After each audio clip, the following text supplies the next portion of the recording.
Kenalkan dulu, nama saya Aryati. Saya sebagai analis atau ATRM, ahli teknologi laboratorium medis. Saya bekerja di rumah sakit. Anak saya 3. Anak yang pertama, anak yang kedua, alhamdulillah tidak ada masalah. Hamil yang ketiga, saya mengalami black tick ovum.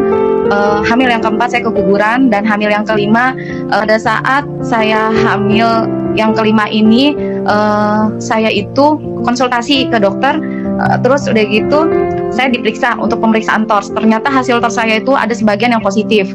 Tapi dokter menyatakan, oh tidak apa-apa, hanya IJJ-nya aja.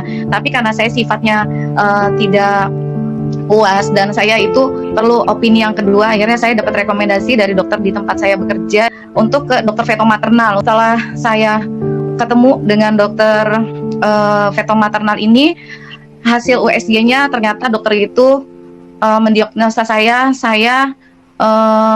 placenta increta, yang artinya jadi ada miom tapi dia itu menempel di plasenta. Jadi misalnya ini plasenta, ini miom, dan sebelahnya lagi tuh bayi saya. Dan di situ saya divonis ini kasus 1000 banding 1, agak sulit. Dan saya divonis, bayi ini tidak bisa lebih dari 27 minggu. Pada saat itu Bulani, saya itu bingung, terus sudah gitu, karena kan saya sudah mengalami kegagalan hamil ketiga dan hamil keempat. Dokter itu juga bilang, kamu mau hamil berapa kali juga kamu akan ada masalah, karena miomnya ini sifatnya tuh nempel di plasenta gitu kan. Pada saat itu kandungan saya itu di usia 3 bulan. Saya ketemu sama dokter fetomaternal ini.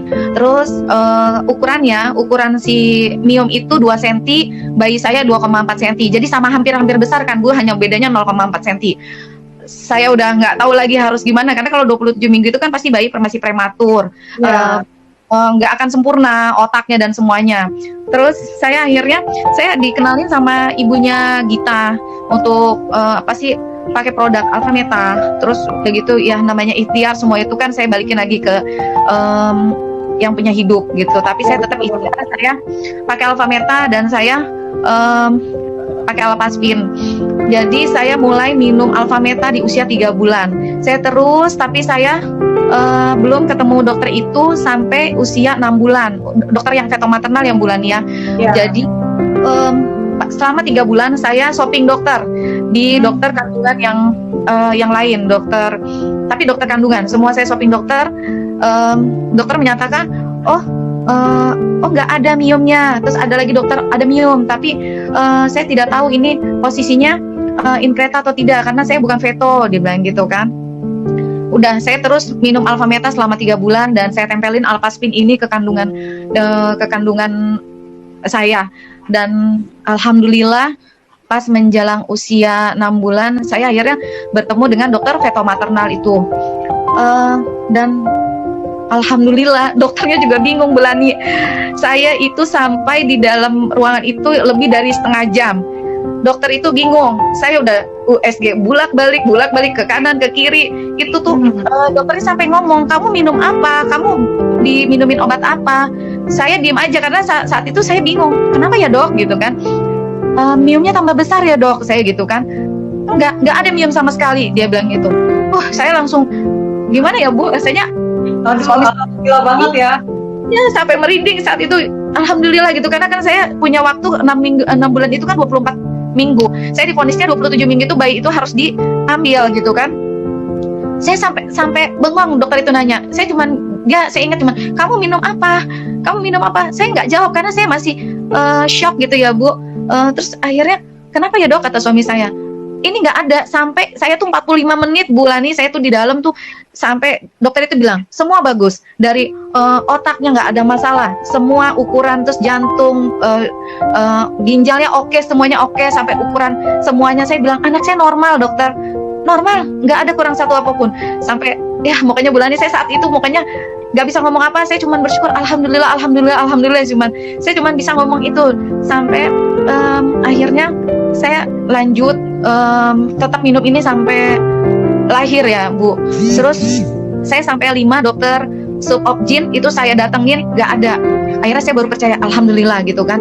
Nah, dan vonis yang 27 minggu itu alhamdulillah tidak terjadi. Sampai itu bayi untuk 40 minggu Ibu nggak lahir-lahir.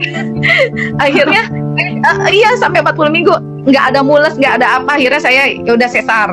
Nah, saya ngomong sama dokter saya karena ada kejadian saya punya sepupu seperti itu. Jadi bayinya juga in kereta tapi kalah. Jadi bayinya 8 bulan harus diangkat dan kondisi bayinya itu lebih kecil daripada si Miumnya. Saya ketemu sama dokter itu, saya bilang, dokter nanti dalam proses sesar apabila nanti perut saya ada miom atau kista, saya minta tolong dokter sekalian dibersihkan gitu kan. Dan udah hari-harinya Bulani saya disesar terus udah gitu. Dokter itu bilang, karena memang dokternya juga baik banget, teman sejawat. Dia bilang, Mbak, ini nggak ada apa-apa ya, tanya nih teman-teman gitu kan. Alhamdulillah setelah bayi saya sudah dikeluarkan, nih bayinya alhamdulillah normal, tidak kurang satu apapun. Terus udah gitu si dokter itu bilang, alhamdulillah di perutnya nggak ada apa-apa Bu, alhamdulillah banget, bener-bener nggak ada miom, nggak ada kista. Nah di situ Bu saya makin percaya banget gitu kalau misalnya produk ini memang benar-benar bagus dan saya mau mau berbagi sama orang lain gitu Bu. Nah, dan ada satu lagi Bu yang saya perlu ceritakan, mungkin bisa dilihat bayi saya nanti ada fotonya umur 4 bulan. Makanya setelah lahir bayi saya itu memang bentuk tempurung kepalanya itu ada batas tegas. Jadi tidak seperti anak saya yang pertama atau yang kedua atau bayi-bayi yang lain yang saya pernah lihat. Jadi tempurung kepalanya itu tempurung kepala. Nah ini nih Bu, di sini bisa lihat itu batas kepala anak saya itu lebih kelihatan jelas ya Bu ya. Jadi kayak sambungannya itu, dan itu kayak kalau menurut saya semacam kayak bando. Kayak kalau kata anak saya yang kedua lagi itu, mama kok adik kayak alien gitu kan. Saya langsung ini juga kan, karena ada apa gitu kan. Tapi alhamdulillah saya ngecek ke dokter, terus di USG kepala alhamdulillah normal, tidak ada apa-apa. Selama menyusui saya juga minum Alfameta dan saya kasih ini Bu. Jadi setiap dia tidur Alpaspinnya itu saya sorotin Bu di kepalanya. Nah alhamdulillah di usia 1 tahun ya Bu, 1 tahun tuh alhamdulillah itu bagus, udah seperti sedia kala normal, nggak. Nah ini nih Bu yang 1 tahun nih Bu.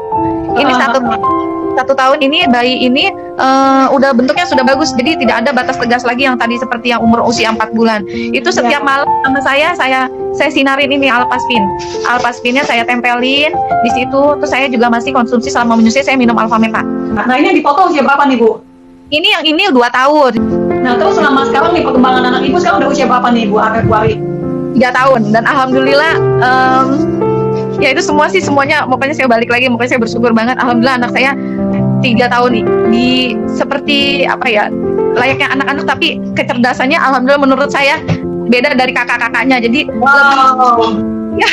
alhamdulillah Bu, jadi dia lebih kalau diajak komunikasi itu seperti bukan anak 3 tahun Bu. Terus diajak dikasih misalnya kita misal contohin baru sekali aja dia udah langsung bisa gitu. Secara daya tangkapnya ya Bu Ari ya. Beda dengan yang lainnya. Okay. Semoga bermanfaat ya Bulani buat yang lain.